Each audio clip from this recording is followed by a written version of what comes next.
बार्शीत विवाहित महिलेचा तीक्ष्ण हत्याराने खून, आरोपी पोलीस स्टेशनमध्ये स्वतः हजर। शेंडगे प्लॉटमध्ये घडला प्रकार। नमस्कार, मी नीता देव, आपण पाहत आहात बार्शी टुडे यूट्यूब चॅनल। आता ऐकूया सविस्तर बातमी। बार्शी शहरातील शेंडगे प्लॉटमध्ये राहणाऱ्या एका विवाहित महिलेचा तीक्ष्ण हत्याराने गळा चिरून खून करून आरोपी पोलीस स्टेशनमध्ये हजर झाल्याची घटना घडली आहे।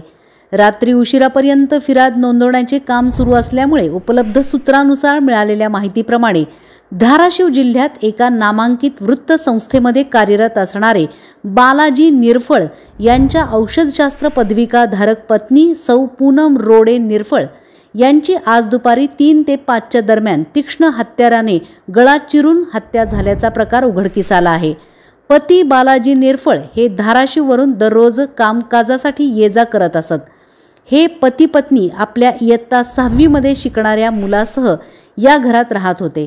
दुपारी 5 च्या दरम्यान पूनम मोबाईल घेत नसल्यामुळे घरी आलेल्या पतीने घर बंद असल्याचे कळाल्यामुळे गेटवरून घरात प्रवेश केला, तेव्हा त्यांना आपली पत्नी रक्ताच्या थारोळ्यात पडलेली आढळली। दरम्यान या प्रकरणातील संशयित आरोपी केतन प्रकाश जैन हा मध्यमवयीन युवक व्यापारी पोलीस स्टेशनमध्ये हजर झाला व त्याने सदर गुन्हा घडल्याचे सांगितल्याची प्राथमिक माहिती आहे।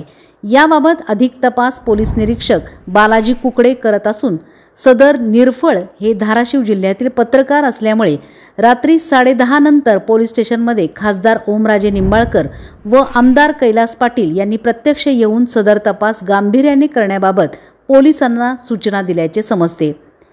अधिक माहितीसाठी बार्शी टुडे यूट्यूब चॅनलला लाईक करा, सबस्क्राईब करा, शेअर करा।